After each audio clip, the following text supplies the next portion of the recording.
So friends, we're back. We are going to finish up our way fun thing that we're going to do with our butterflied pork tenderloins, and that is going to be a rolled pork loin stuffed with pizza flavored filling. Oh my goodness, I'm calling it porchetta pizzaiola. It's not a real porchetta, but I just like saying porchetta pizzaiola. Anyway, it's gonna look fabulous and it's gonna taste just as good. And when you see this, you're just gonna be wowzered. So what I got here is I got a pound of minced chicken breast. I just ran it through my food grinder. You could just grind it up in the Cuisinart if you have one. Okay, I got 2 ounces of mozzarella cheese, 2 ounces of teeny tiny pepperonis. You can use any kind of pepperonis. I just thought the teeny tiny ones would be easier to process in my food processor. And I've got about 1 ounce of sun-dried tomatoes. You can leave those out if you want to. And I've got some jarred pesto.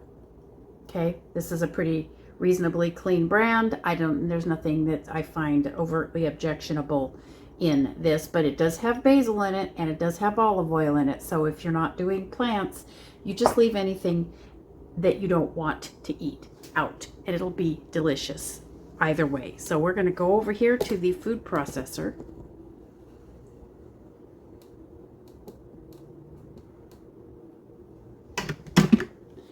And we are going to put in our pepperonis. We're going to give those a head start.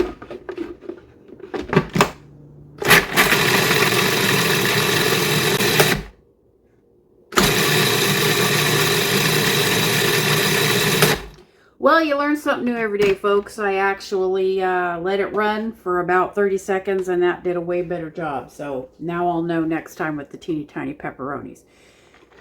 And we're going to put our 2 ounces of mozzarella in here.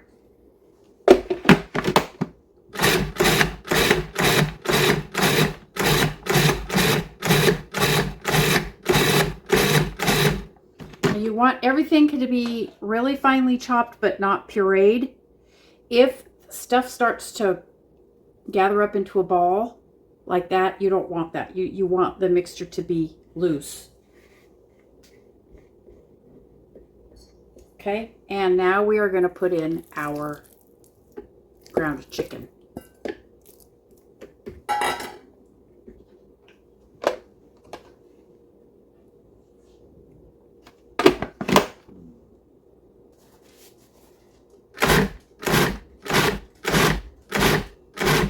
And we're just going to pulse it just enough to get all of these ingredients pretty reasonably well combined.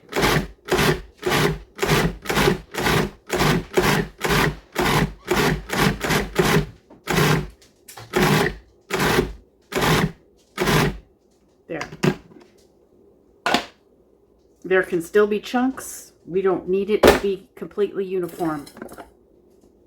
And we're going to put this over here.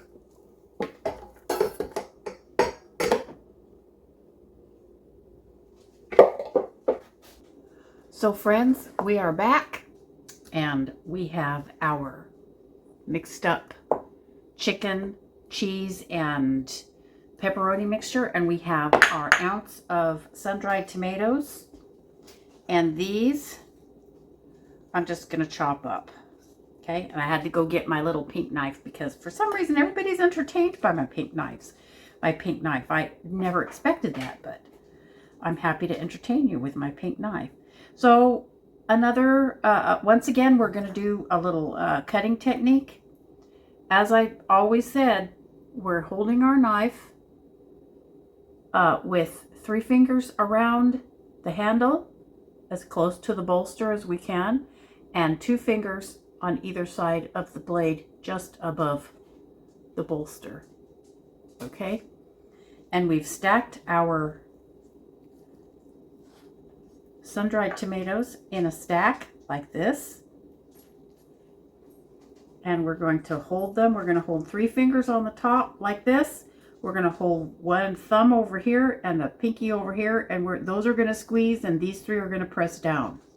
Okay, And we're going to hold it at about a 45-degree angle right from the front of us, because that's the way your arms work.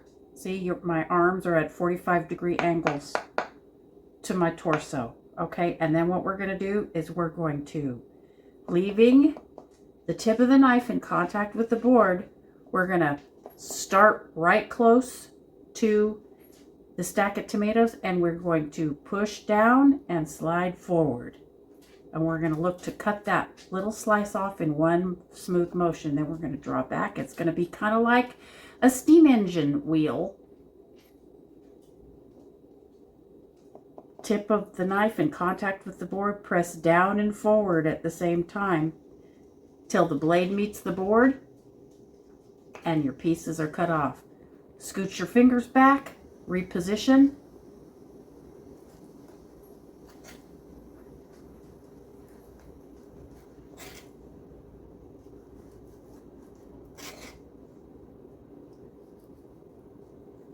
This one I'm going to saw a little bit because there's not much to hold on to. So we've cut all of them into strips. Now we're going to line the strips up as good as we can. This doesn't need to be exact, so we're not going to worry about it. We're going to get our fingers just in the same place. We're going to put the tips of our fingers down, pressing down, and the pinky and the thumb squeezing in. And we're going to do it again.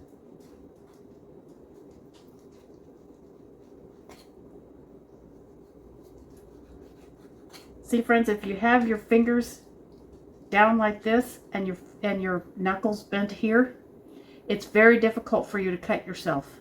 If you've got the knife blade angled straight down, you'd have to do this to cut yourself. Okay, so do not cut like this, friends.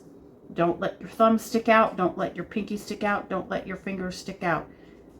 This is what your fingertips should be doing in contact with the food, just like that. Let me move up into the shot a little better. Just like that.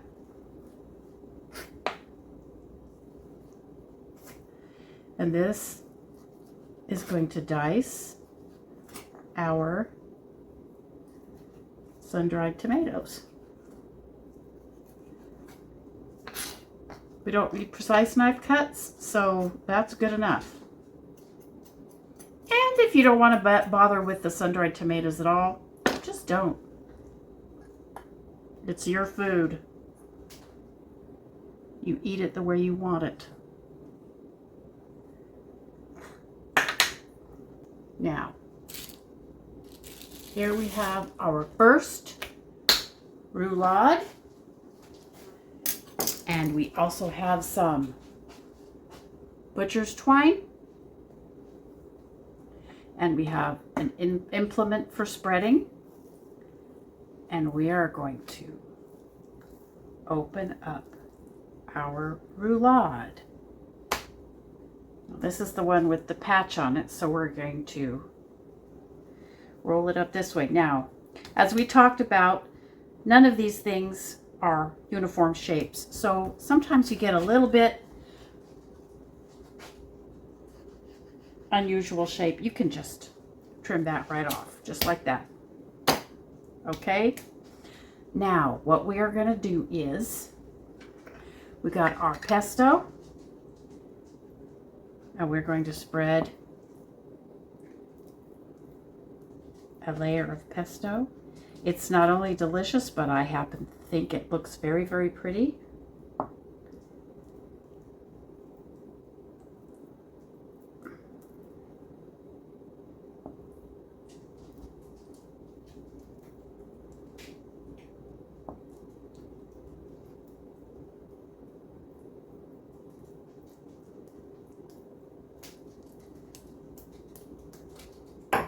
Now, we're going to put about half of our sun-dried tomatoes on here because we have a whole nother one to do, if you'll recall. And the sun-dried tomatoes, the flavor is really strong, so you don't need a whole lot. You know what, I might have to chop up a little bit more of these. So we'll do that in a minute.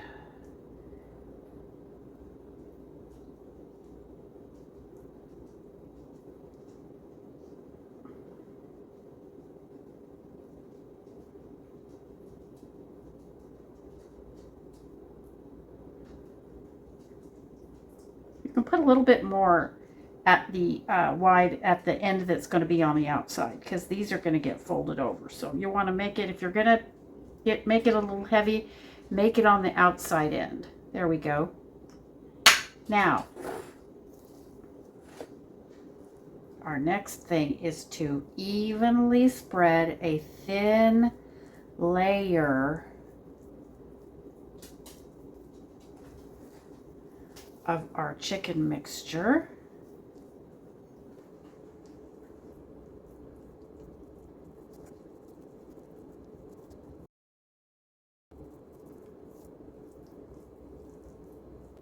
And we don't want to go all the way to the edge. We want to leave a little naked edge right there.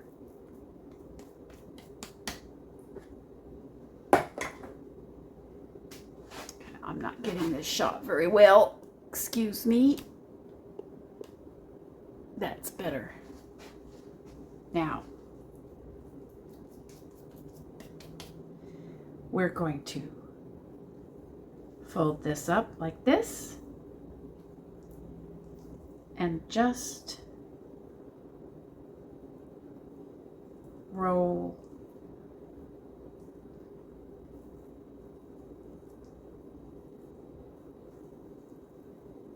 and there we have it. This little bit that's sticking out, just tuck it in. Now, the last thing we have to do is, if we just cooked it like this, you know what would happen is it would fall apart. So what we're going to do is we're going to tie it in 4 places. 1, 2, 3, 4. And I'll show you a little trick. What we are going to do is we're going to wet our twine. So I have just stuck it under the tap and then squeezed the water out of it. Now, the reason why you want your twine wet is because when you are making your knot, the wet twine will not back off and it will be easy for you to keep your knots tight. So what we want to do is, what I like to do is I just put the twine underneath the roast. We're going to tie it in 4 sections. So I like to put the twine underneath the roast first, just to make sure, number 1, that I have enough string to make a nice knot, and number 2, just to make sure everything's even. Okay, there we go. Okay, now what we're going to do is we're going to bring it up like this. We're going to cross it once, we're going to fold it over once, and we're going to fold it over again. And when you have a wet string and you do that twice, look at that. It does not come apart. It's just as tight as before I let go of it. And then we cinch up the knot and cut off the extra. Let's do that one more time, shall we? Cross over, go under once, go under twice, and snug it up. See? It doesn't back off. You don't have to put your finger down on it or nothing. That's actually a little bit tighter than I wanted, so I'm going to drop it back off. There we go. There we go. Cinch that up with a regular half hitch, cut off the end. And we're going to finish up.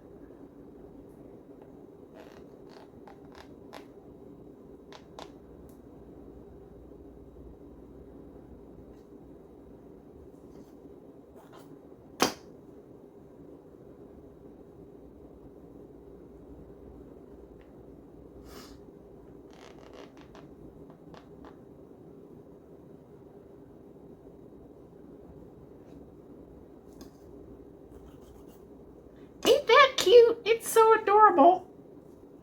Oh, get back in there.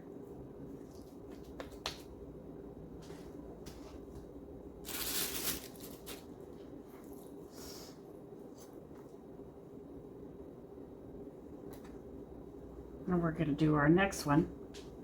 Now, roulade number 2. This one has an odd little flap on the end as well. I'm just going to cut a little bit of that off. We're going to use the more even end as the outside end.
So here we are, friends, our 2 lovely rolled pork loins, porchetta pizzaiola. We have here an appropriately sized baking dish, liberally lubricated with some pork fat. And we're going to just put these right on in here. And since they are very lean, we are going to give them a little bit of protection in the oven.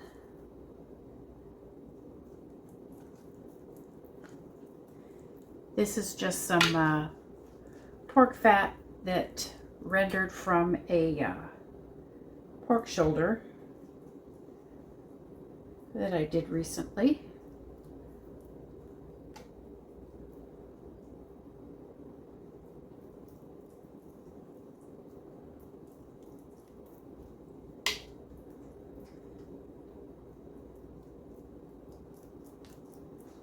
There we go.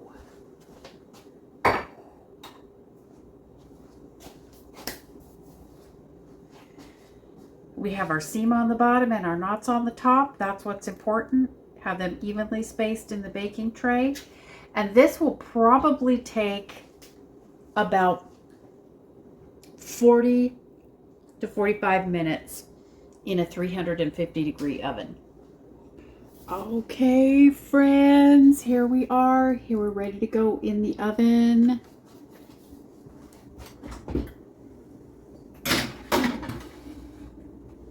In about dead center of the oven. And I'm gonna set our timer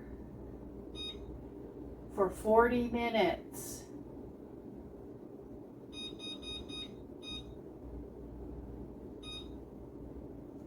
It probably will take longer than that, but we want to start checking it at 40 minutes because we don't want it to be overdone. Today's pork is very lean and it can easily get overdone and dried out if it's overdone. The old story about never eating pork rare is actually outdated information.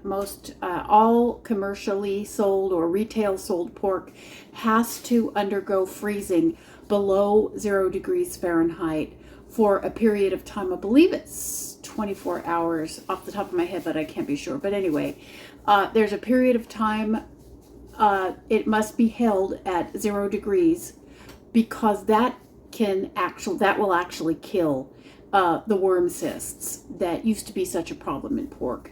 Worm cysts are not a problem in pork anymore, not in commercially raised retail available pork. Anyway, if you're raising your own pork, it's probably a good idea for you to cook it well done before you eat it, because the idea of being able to keep it cold enough for long enough without any variation in temperature in a home freezer is really unlikely. So if you're raising your own pork, good for you, but probably ought to eat it well done. At least I can't recommend that you eat it rare. But anyway, pork you buy at the supermarket, eat it raw if you want to. It's really not a big deal. And we'll see you back here when the timer goes off.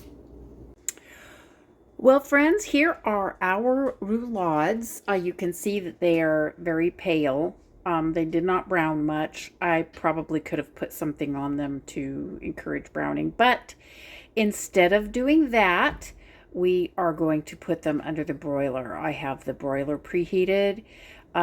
They wound up cooking for 50 minutes, and I put the thermometer into the very center until it read 145 degrees. Okay, so we are going to put these back in the oven under the broiler. I wonder if that's cool enough yet.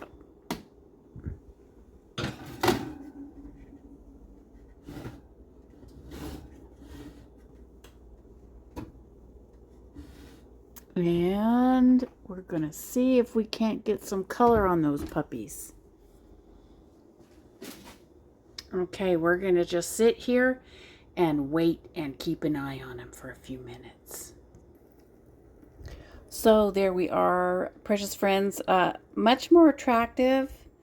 It looks browner in the room light than it does by the camera.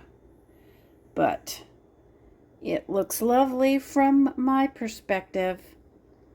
And we're going to let it rest now for about 5 minutes. And then we're going to slice one open and see the pretty design. Okay, here we are, precious friends. We have our 2 roulades. And I'm going to take the prettier one.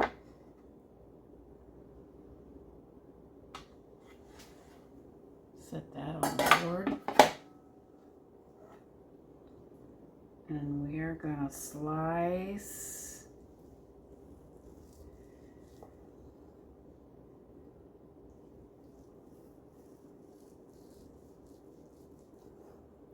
look at that. Take the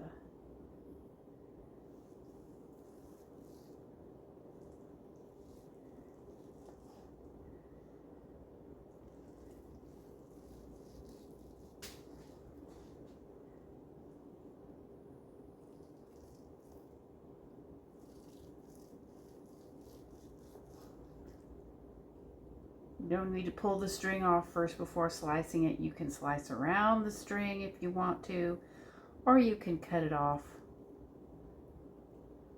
or you can just take it off as you go.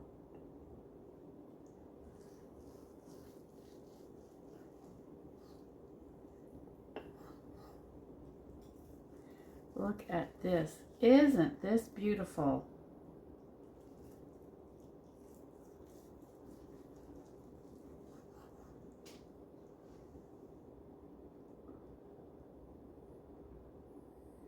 They'll think you've got, whoops, lessons from Julia Child.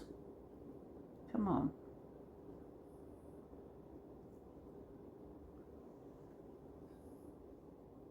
I'm going to take this last one off.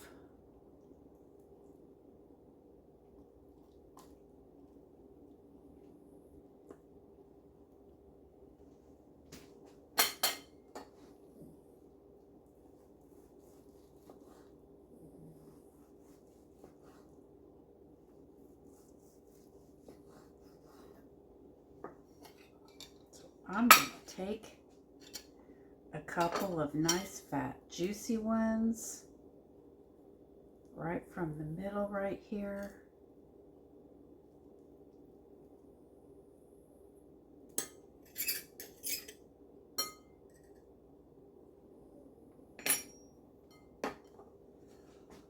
Look at that, my friends. Isn't that beautiful? It looks like cinnamon raisin toast to me, but of course those aren't raisins. Those are sun-dried tomatoes. Anyway, we're gonna taste it. So here we go. We're gonna slice one up. Look at that.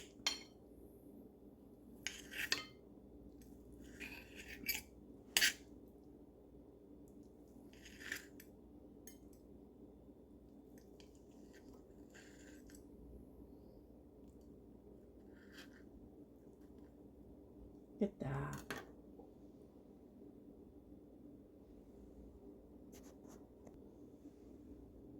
Here we go. Mmm.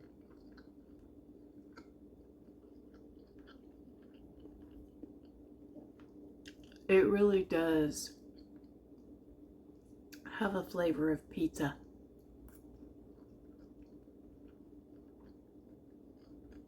And the pork is not dry. Just don't let it overcook. 145 degrees is plenty good enough temperature. Mmm.